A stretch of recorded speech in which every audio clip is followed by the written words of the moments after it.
This is our intro, and I am Mike Craig from Nutrislice, Pass the Tots, coming at you again. I can't tell you how excited I am. I've been waiting for this day for weeks. Woke up literally at 4:30 this morning. Monty Staggs, the CEO, the man, the myth, the legend from Southwest Foodservice Excellence, SFE. Monty, thank you for coming today.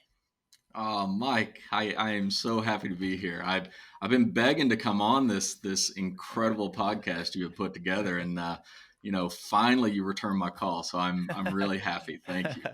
Monty, you bring the energy, and today we have a day. But before we jump into the topic, could you just take a minute or two and introduce yourself and your background?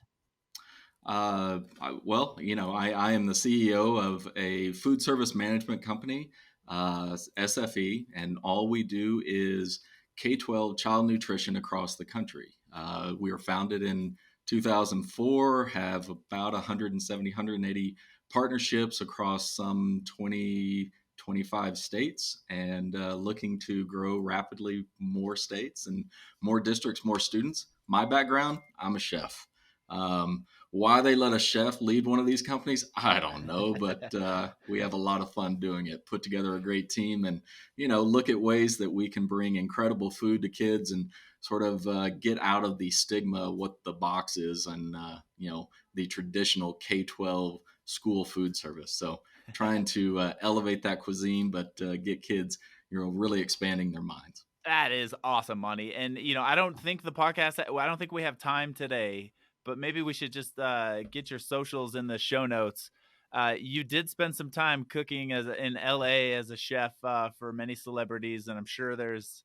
I asked you earlier for a PG story. You said there's no such thing.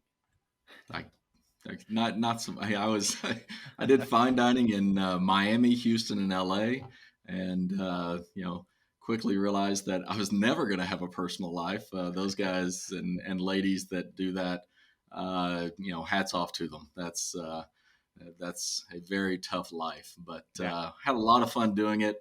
Met a lot of celebrities, as you and I talked about, and had very interesting encounters all the way through. But had a great time coming up through the ranks. Yeah, that's a podcast for another day. The not safe for work celebrity stories from I chefs. think That that's could be probably like a best. Yes. panel.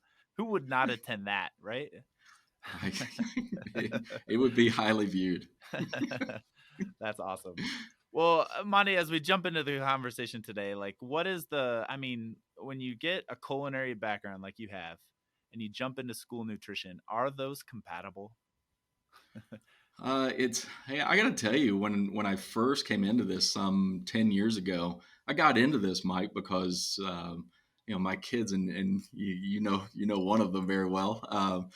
I was in elementary school at that time and kept saying, lunch is just horrible. It's awful. And, me, I'm like, go eat the lunch. Come on. Yeah. It's not bad. You just got to, go do it.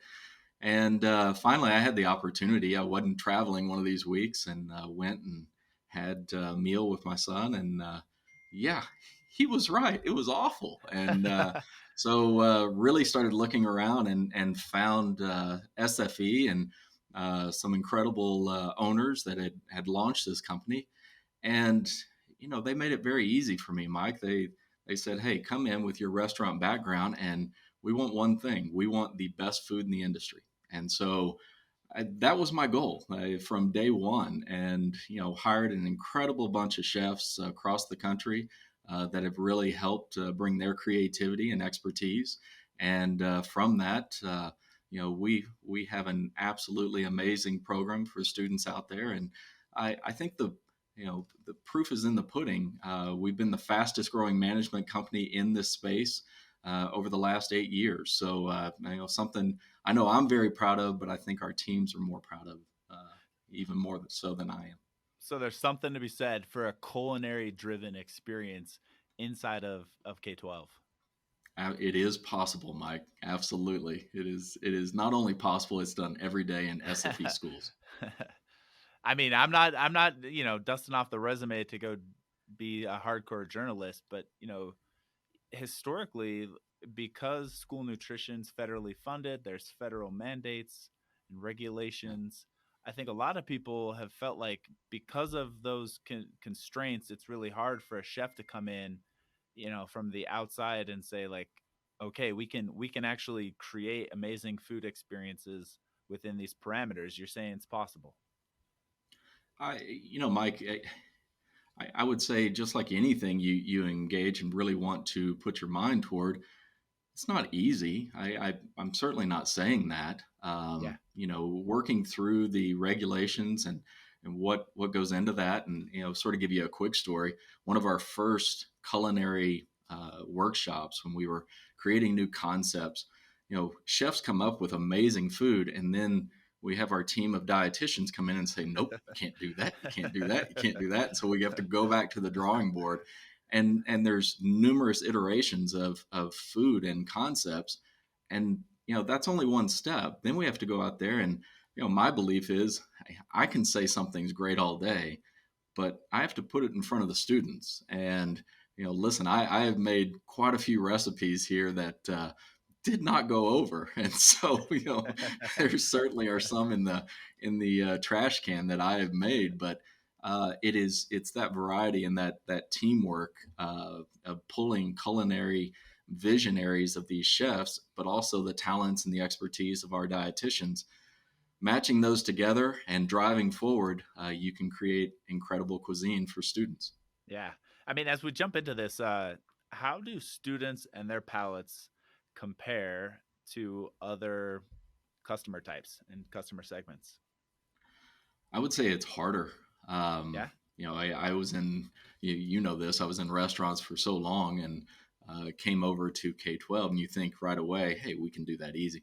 Well, there's a lot of constraints, not just the nutritional components that go into meals, but then the funding that is allowed to the government, and just really the financials that go into providing these programs. It's hard. There's a lot of pieces here that make it somewhat challenging to get these menus and these creative dishes through. But again, with incredible talent around us, we can certainly tackle those obstacles. That's awesome. So it kind of leads us today. You are going to coach me up about plant-based menus. I'm excited about it. You hear plant based, over and over, and it's sort of a fad. Fashionable to say I'm on a plant based diet and those sorts of things. But really, we have been seeing this for the better part of 4 or 5 years pre-COVID. Much of our survey, our student surveys, and feedback from our school districts were pointing toward that students were not only saying that where are some of these, but they were demanding that we incorporate more plant-based options into what their offerings were. So we've been on this kick, and it really mirrored up with our animal handling policies and our welfare of animals, as well as our sustainability initiatives. So putting all those pieces together, we've been going down this road for some time. But plant-based in general, where that comes from is many people get this mixed up, whether that means vegan, and you get people with a sort of a stigma all of a sudden. Oh, that's only for these few people out there. Well, that's not the case. It incorporates vegetarians, it incorporates all types of vegetarians. It really is a very flexible dieting strategy that is just saying you want to incorporate more foods that are primarily derived from plants. And so you're talking fruits, vegetables, nuts, grains, legumes, and beans.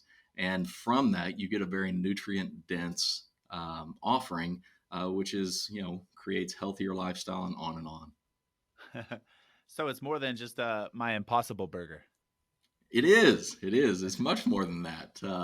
You know, before any of those things, before Beyond Meat and Impossible and all those things were around, we were creating these dishes.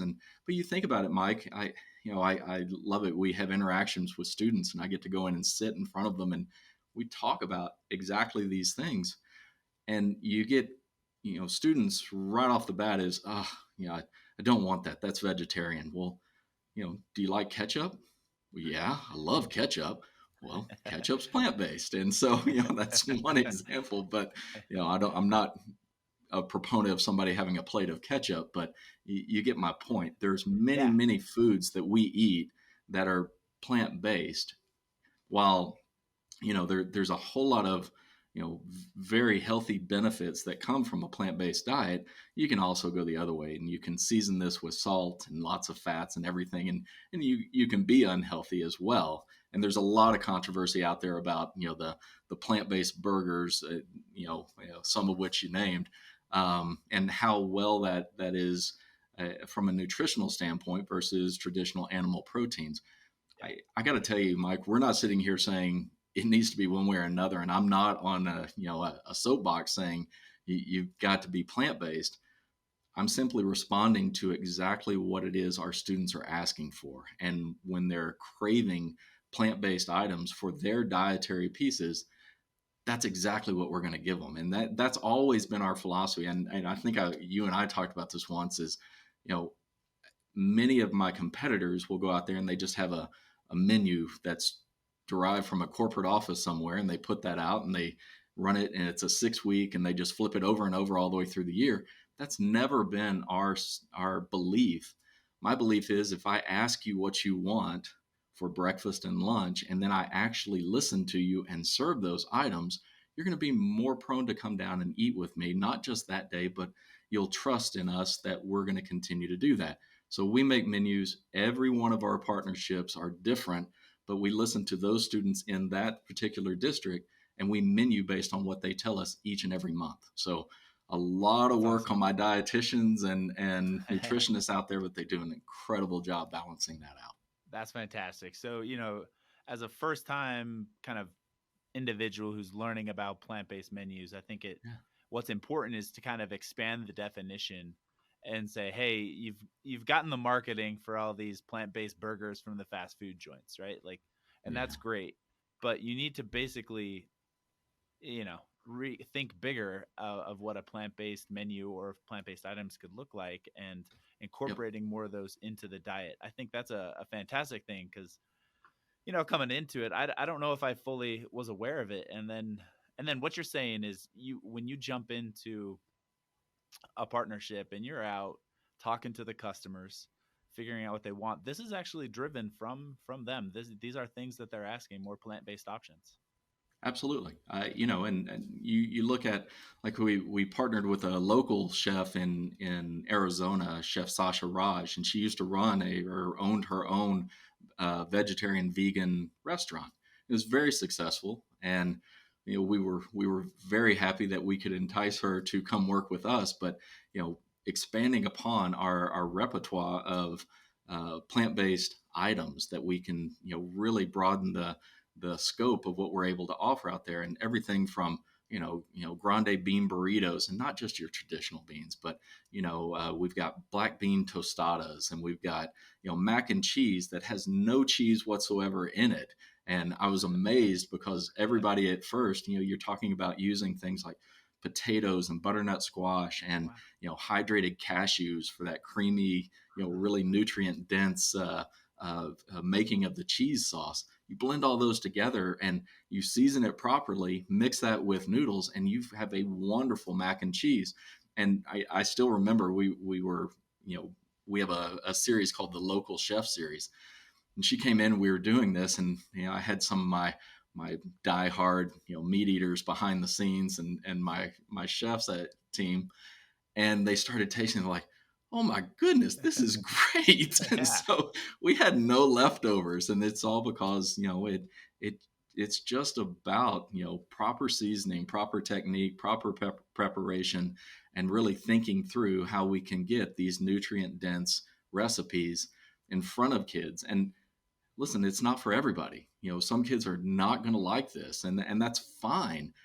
I encourage, there should be variety. And so it is not, you'll never walk into one of our school partnerships where everything is simply all plant based.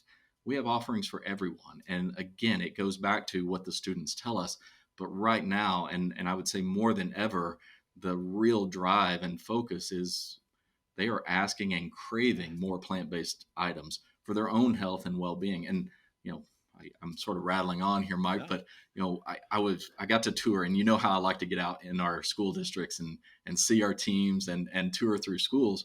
Well, I got to go to Dearborn, Michigan, and we just partnered with the athletic department there. And so you're bringing in these big football players, and they have no nutrition understanding. And so working with our chefs and dietitians and start understanding what fuels their body so that they can truly pack in a nutrient dense fuel into themselves so that they perform better. That's the name of the game. At SFE, we talk about fueling our students for success. And that first, we need to make sure we have great tasting food that they want to come down and eat and participate with us. But second, listening to them and what they need. So, we offer salad bars at everywhere. So it's all you can eat. And after you eat whatever it is, you can go back and get a lot of those plant-based items that continue to add nutrients, vitamins, minerals, but fill you up. Yeah. So let's just jump into this. Your process for creating a plant-based menu. It sounds like you have an equal balance of culinary expertise, dietitians obviously crunching the numbers, making sure everything fits, but really the primary driver may not be the chef as much as it is the student. And It's the students. yeah, We have an entire R&D. We call them R&D summits, but we bring together our culinary team, and we focus on different concepts, if you will, but mini restaurant tour sort of themes, and we'll create 20 to 30 different entree items for each one of those concepts. That's step one. That's great. okay. But then you have dietitians come in and help you understand that no, that's not going to pass, and we've got to whittle this down. But that's step two. The biggest hurdle we have here is you can make what you think is wonderful. And again, I've done this numerous times.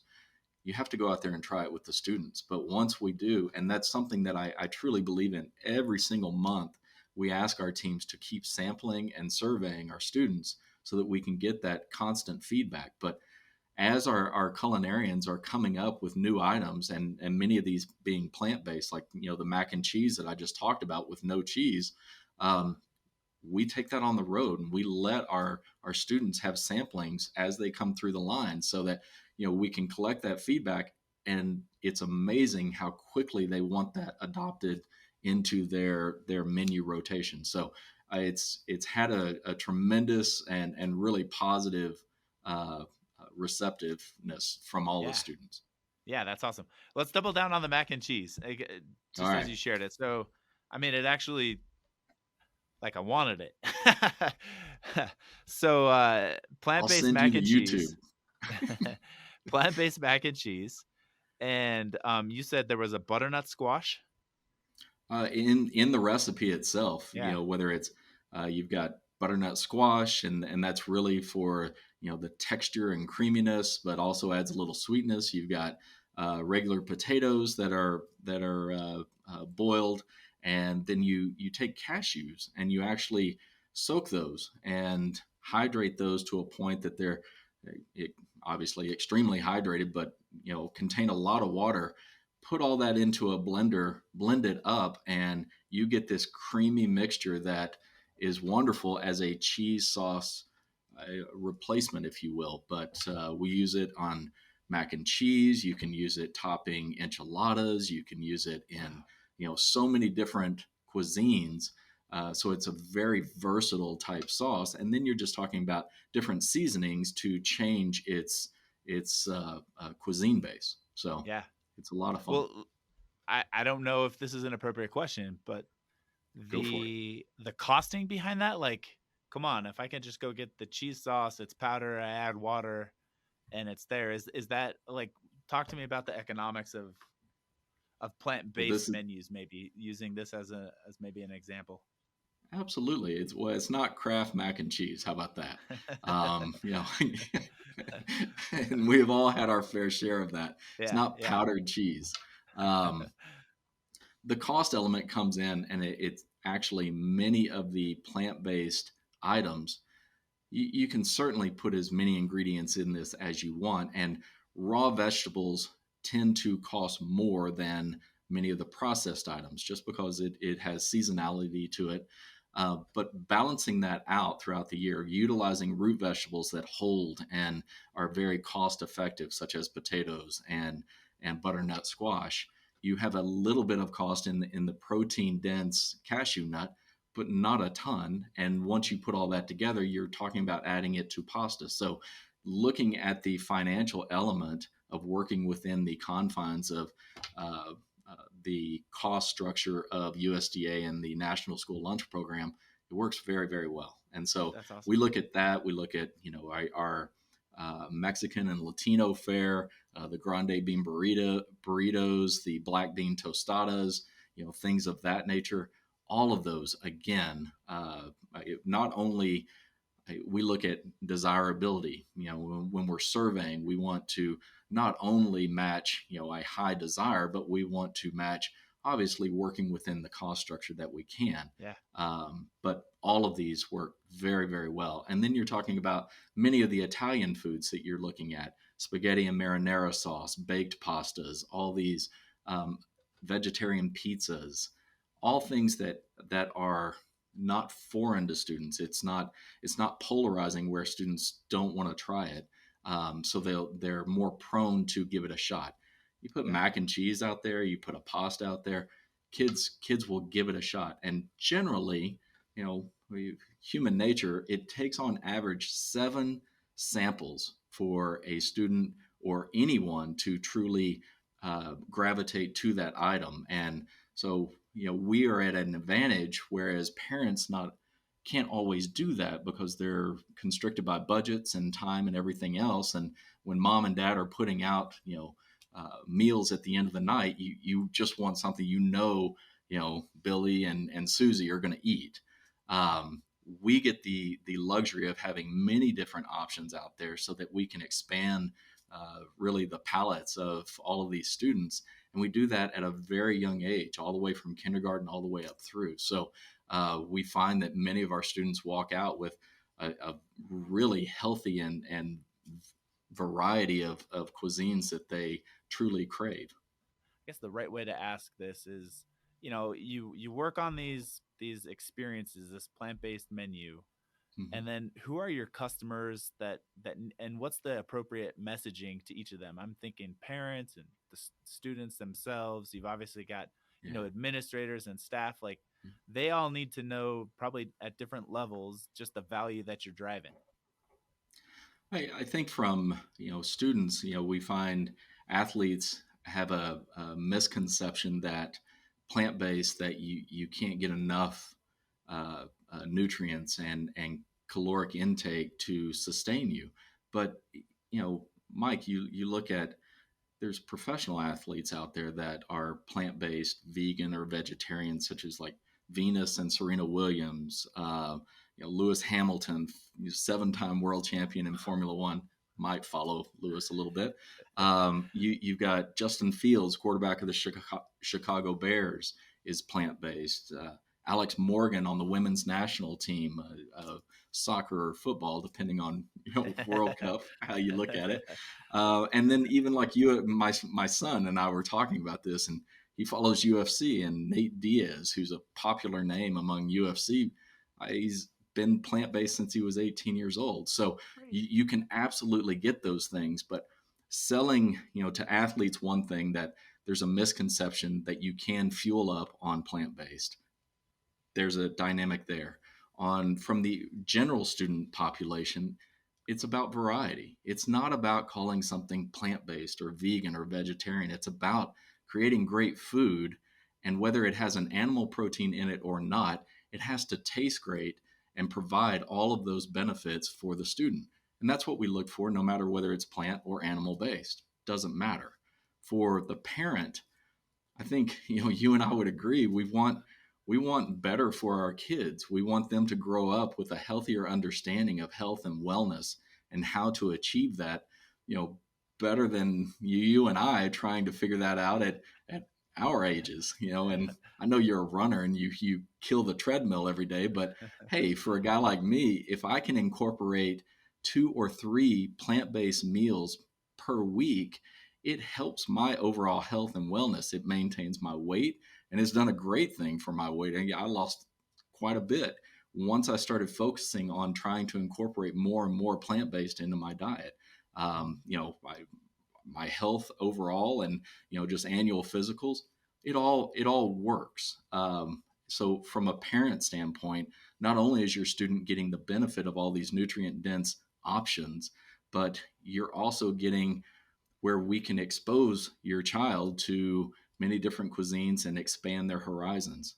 From Yeah. administrators, you're looking at, you want a program that is robust enough and has the expertise that can be able to bring this to whatever your student demand is. And I will tell you, it's not the same everywhere, Mike. In we operate all throughout Texas. In the extreme parts of West Texas, it's predominantly beef products that they truly crave and want. But I will tell you, it's growing plant based there. But you go to a place like Austin, Texas, it's much more along the lines of craving a higher demand in plant based than those other options. But regardless of that, I look for, from a culinary standpoint, I look for ways that I can entice kids away from the traditional ballpark foods that have riddled K 12 forever and move them toward cuisines and true culinary experiences, so that they get not only variety, but they get exposure to great palate building cuisine.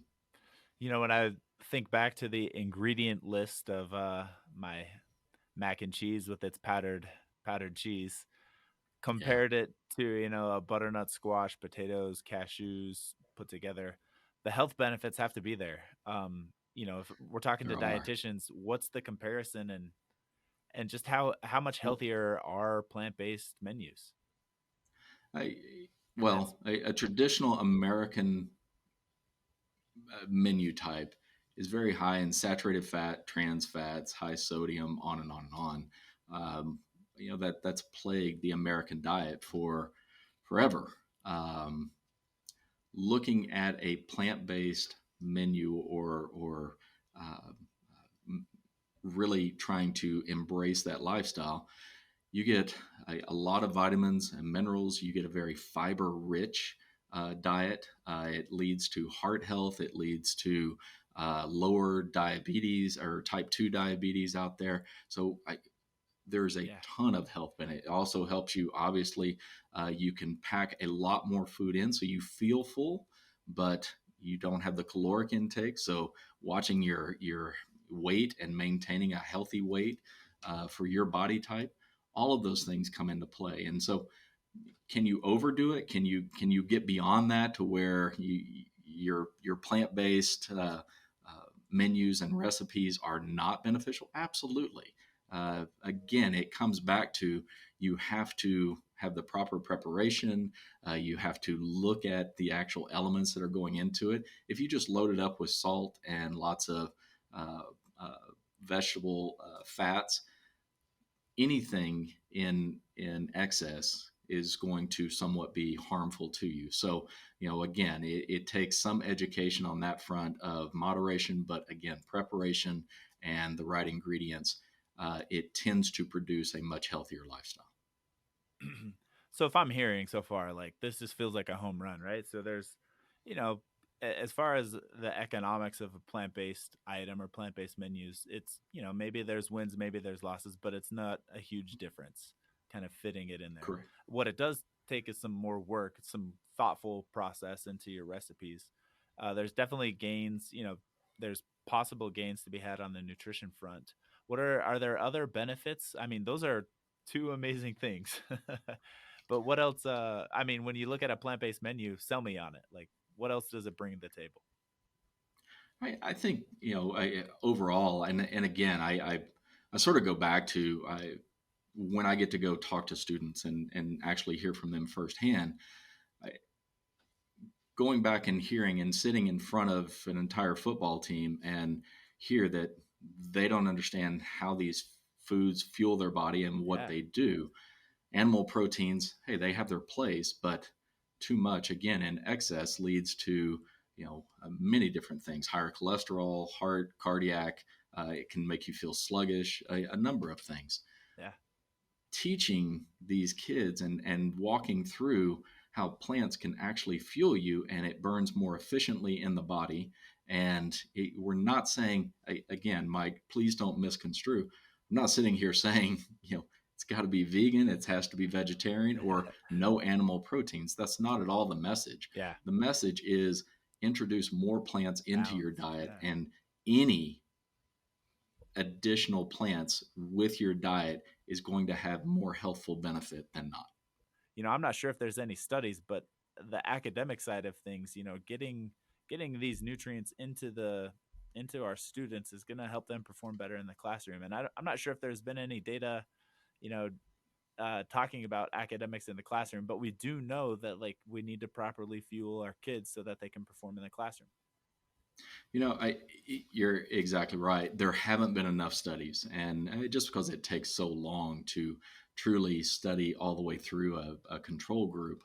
But I do know that the Pew Foundation and Robert Wood Johnson Foundation are both looking at that and have done, initial looks at how there were the benefits of National School Lunch Program and how that's affecting students. Sort of a personal story here is, many moons ago, we partnered with St. Louis Public Schools, and what we found is their attendance rate was at a level that was really not at all comparable to surrounding school districts. Um, as we introduced our food and got it truly our full program going, and by the way, we walked in there and 21 of their elementaries had never cooked on site in those schools before, and we converted those to full cooking kitchens because I just believe that food cooked on site is just a better quality. And again, students vote every day by whether they're going to come down and actually eat your food. But what we found after 1 year of partnering with them, with St. Louis Public Schools, is that their attendance rate went up. And the only thing that had changed was the offerings and what was given at both breakfast and lunch. And so many of those students, unfortunately, and this is a true sad part of what I see in our partnerships, but there's often that the only meals in a day that a student will get are the meals that they get from school. And so when we walk into some place that everybody should be eating these meals and they're choosing not to because they don't taste good, that's unacceptable. And so I challenge our team every single time is, we need to feed as many students as possible. And again, that goes back to, my initial premise that if I ask you what you want and we listen and actually menu those things, you're going to be more prone to come down and eat with us. And so again, it is about understanding that our students have to be fueled. They have to eat. We have to have good food to entice them down to the cafeterias or place, kiosk or, food trucks or whatever the case may be where they are gravitating to. But it's our job to go out and find those ways that we can respond and listen and respond to what those students are asking for, give those foods to them and have them repeat and continue to eat with us. And if we do that right, we see great things coming from it. So I can only imagine that a fueled student, as you and I both have, kids in school, when they eat breakfast, when they are well rested, when they have lunch, they do better. And I can only believe that by fueling these students and having them eat more often, it certainly has positive results in that manner. Do you have advice for parents on how they potentially could get started to do a better job with their families? Well, one, if there is a school lunch program, engage with the school district, engage with many times there are student and parent led health advisory and nutrition councils and focus groups. Be a part of it. You have a voice. You have a absolute part to play in this and to help guide this. There are options available. It doesn't just have to be a frozen, toaster strudel that came in, or a bowl of cereal. There are hot breakfasts available, and that doesn't that shouldn't be just locked into just a few different foods. We all came through COVID where everything was wrapped and individually wrapped. And those days are somewhat past us. And so we're getting back to normalized school feeding. I would say more and more options are available. And if they're not being offered at your school, you should speak up, because it's not that they can't do it, it's just that they're not doing it. As far as if you're going to at home, I would say that the best thing I can tell you is sort of the same motto we had in the restaurant industry is, if you're prepping for the service that you're about to give, you're behind. So you prep the night before for the morning. And if you're prepping for the morning and the kids are about to run down, you're behind. And I just and need to be more oftentimes thoughtful. we are behind, but Yeah. um, that's the general rule of thumb. I might need you to send me the recipe for the mac and cheese. I'm going to send you a whole production schedule, Mike. That's awesome. Well, And you're cleaning up. um, as we kind of wind down, give us some advice. Let's say I'm a food service operator. I run a self-op program. I want to do a great job for my kids. Yeah. I'm listening to this podcast and I'm thinking, maybe I need to explore plant-based. How do I get started? Um, well, it's like going to the gym, Mike. You have to start. To do something? Um, yeah, you just have to start.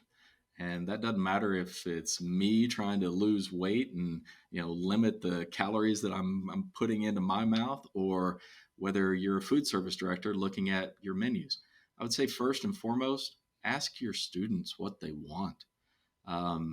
Too often I walk into situations where we're starting a partnership, and whether they were previously contracted with one of my competitors or whether they were operating on their own, the students have never been asked what they want, and that's not okay.